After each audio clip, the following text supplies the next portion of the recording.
Where we are here in Accra is a major battleground for the contestants. Whoever is going to emerge winner of this election has to perform very well in this Accra region.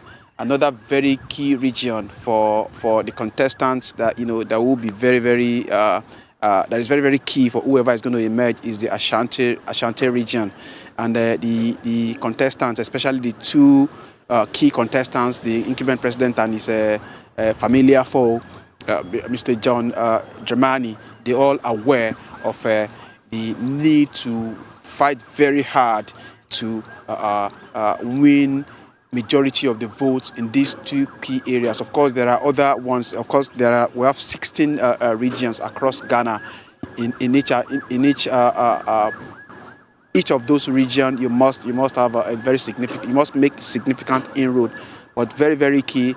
Accra and the Ashanti region, they are very key to the emergence of anybody as the leader, president of Ghana. Was still at the Christ the King Catholic Church voting point, where we have three. There's another polling booth behind us here. Activities are still going on. It's about after 1 here in Ghana, and we've been here for about 5-6 hours, and we still have a few more hours to go before polling closes. People are still very much on the queue. Of course, the queue is thinning out. Like we saw the other time when people were standing, we don't have much people standing again. The few of them that are here still waiting to exercise their franchise are all just seated waiting for their turn. We have some of them who have actually exercised their rights, they voted, and they've been talking to us on the issues, on their expectations, on what the motivations are for them to actually come out here and what they will be expecting from whoever emerges the leader of their country in the next 4 years. I have one of them with me. She has just finished voting. You want to tell me your name? Okay, I'm Mame Esiedu Adapa. Okay, Ame, she just finished voting here for a choice presidential candidate, as well as the representative for this constituency that will be representing her for the next 4 years. What are your expectations? You've been you were on the queue for some time. You endured all the the sun and the rigor of standing in the long queue to actually exercise your right. What are your expectations at the end of the day? I just hope that the person I voted for is going to win. Yeah. What issues, you are a very young Ghanaian, what are the issues that you're looking forward to that determine what choice you made here today? Is it unemployment that you want tackled, corruption, provision of infrastructure, or good education for your country? What are those issues that determine the choice you have made here today?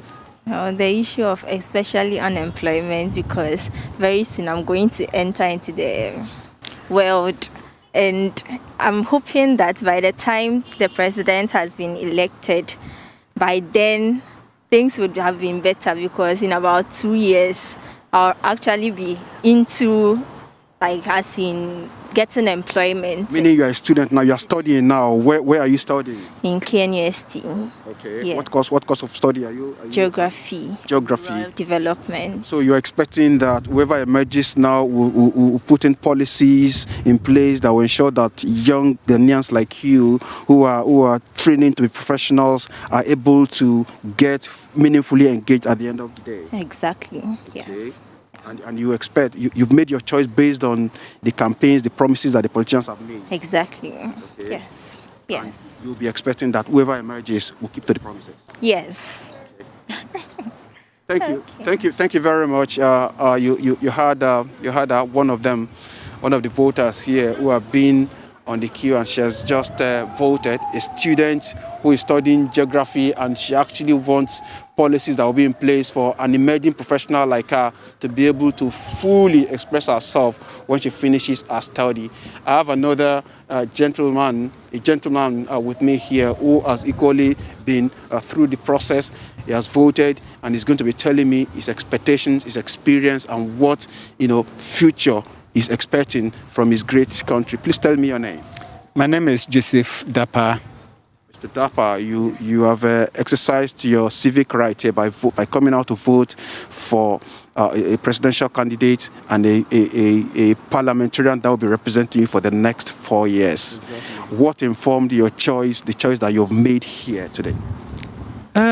You mean my choice? Yes. How did you arrive at? How did you make up your mind that this is the person that I'm going to vote for? It depends on what. In fact, I have voted for years. Okay, and I know government comes and changes. So far as I'm concerned, I look at what the incoming or whoever I've voted for, what you can do for me and the next generation to come. So in other words, the campaigns that they have embarked on, the promises that they have made, and how well you are able to analyze their capability to be able to deliver on those promises, are some of the factors that have influenced you to come out to make a choice today that this is the person I'm voting for. Yes, but the truth is that I'm working with the Flagstaff House. So over there, we don't do politics. Okay. President will come and you go, and I will still be working there. Okay. So I don't come out to say that I belong to this political party. You understand? All is in my head. Okay. NDC comes, I'm there. NPP comes, I'm still working there. And even if it's another party outside the two, exactly, you're still there. I'm still there. Okay. Just that I look at your policies. That's what will convince me to know that, this person, I think that's my daughter. But though she's in tertiary, I didn't enjoy the free SHS or whatever. But my nephews and other people are enjoying it. And that alone has convinced me that, if such a policy continues, it will help. So you are voting for the leader that will ensure the continuation of such policy. Exactly. Okay. Because this one, you don't have to be a rich person before your child can go to SS. True. Poor people to have a chance to further their education or to send their wards to school.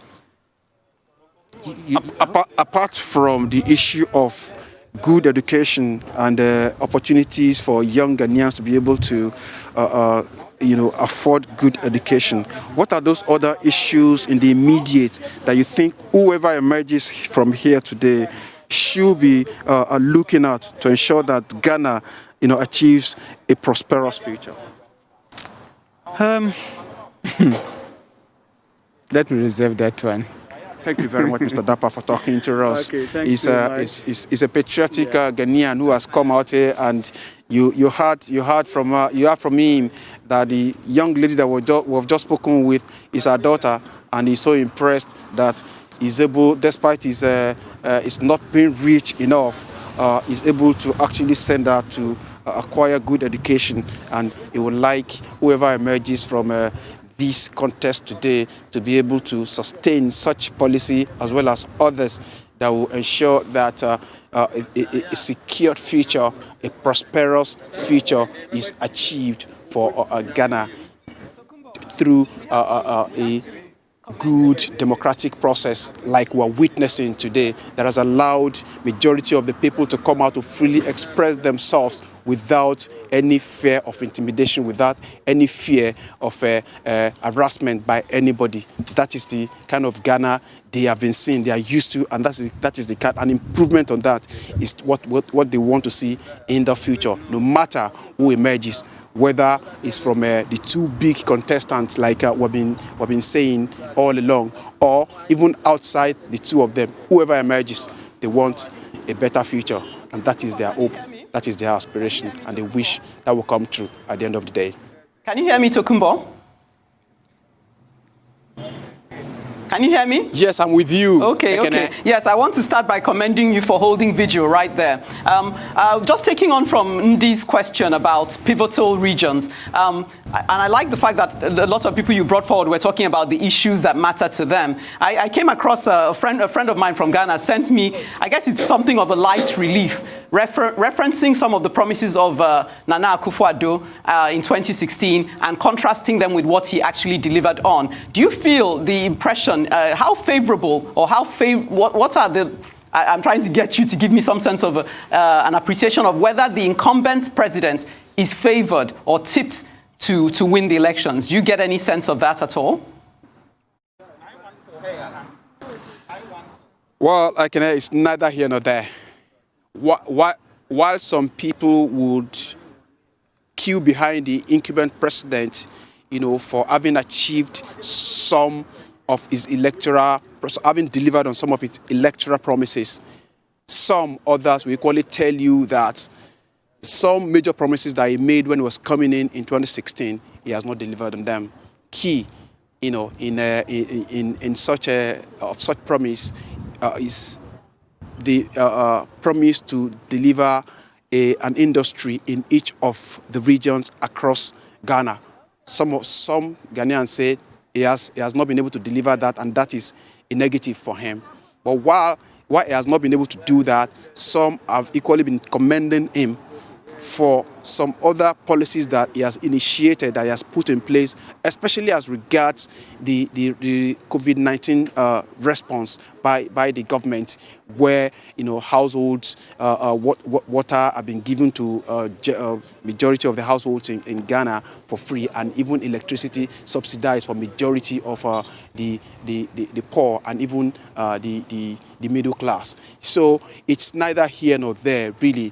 Because, like I've said in some of our conversations earlier, that there are some strong points for the opposition, while there are some strong points for the incumbent too. So we can't make a judgment based on those points. Of course, anybody going into a contest like this will have some of strong point and some sort of negative point. And most especially, the good thing about this election for Ghanaians is that the two leading candidates, that's the incumbent and his opposition, the familiar opposition, Mr. Dramani, have been able to. They've had the opportunities of serving their people at different times or the other as president. So now it is a time for the people to actually assess them based on what they have been able to do when they have their time. So it's like a referendum now. When you were there, did you do well or not? Yes or no? To the other person, did you do well or not? Yes or no? So that is the way it is today. So we can't tell whether anybody is favored, but like the politician will say, anybody that is coming to a contest like this is coming with the hope of actually winning and emerging victorious at the end of the day. All right. I have another voter who has been here. If you just permit me to take him briefly before I come back to you guys in the studio for the continuation. He's joining me now to actually tell me his experience at this polling unit. He's been here all day. Please tell me. Come closer, please. Come closer. Come closer. Please tell me your name, sir. I'm Moses Issue. Okay, Mr. Moses, you have been on the queue here to participate in this voting process today. Tell me what has been the experience like for you, and what are you expecting going forward as a patriotic Ghanaian? Okay, for a little that I have to give is, here is our church premises. So we normally I register here and I vote here. And we know in the church, since I came here, we have peaceful election voting here. Everybody is peaceful, waiting on the queue to do his own voting, to take his part. So at least there's no any problem here, but we are wishing everybody have his own hope in his heart or in his mind to forward whatever comes out. But I know for church side, we always pray everything to be peaceful for us. That's what I have to. So beyond prayer, you have come out to actually physically participate. Yes. I'll put you on the spot, Mr. Moses. Yes. Who did you vote for? NDC or? I can't tell you. That one I said. That's it's Christian way. Yeah, it's supposed to be on your mind. You can't bring it out. Okay. Yeah. Since you won't tell me, whoever emerges from this process, what would you be expecting from such person? No. Okay. any good thing that will happen to us, we want it. Because me, I'm a private worker, so we are there waiting. Anybody who comes, we are all okay with him. Good. Yeah. Thank you very much, Mr. Moses. Mr. Moses, a voter, has told me that despite the fact that they embark on spiritual activity to ensure that there is peace in Ghana, he has come out physically to actually participate physically and contribute to a greater future for his country. And though he won't tell me who he has voted for, whoever emerges, whether his candidate, whether another candidate, all that matters to him is a Ghana that is prosperous, that is fair for everybody, including himself, to live in. Well, thank you, Tokumbo. Some people would do.